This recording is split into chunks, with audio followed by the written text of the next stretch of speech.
an African child.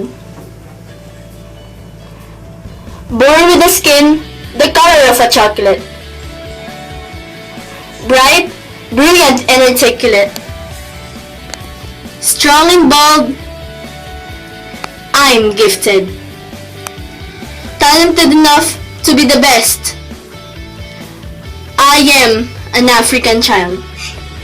Often the target of pity. My future isn't confined to charity.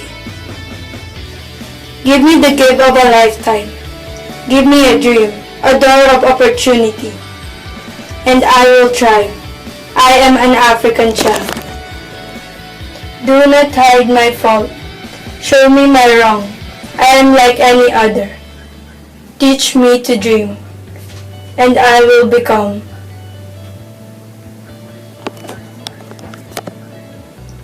I am an African child. I am the sun, daughter of the soil. Rich in texture and content. Full of potential for a better tomorrow. Teach me discipline. Teach me character. Teach me hard work. Teach me to think like the star within me.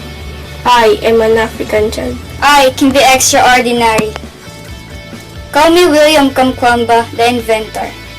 Give me a library with books. Give me a scrapyard and discarded electronics. Give me a broken bicycle, plus the freedom to be me. And I will build you a windmill. I am an African child.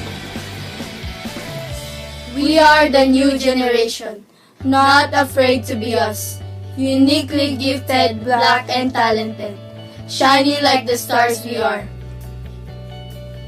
We are the children of Africa, making the best of us. Yes, I am an African child.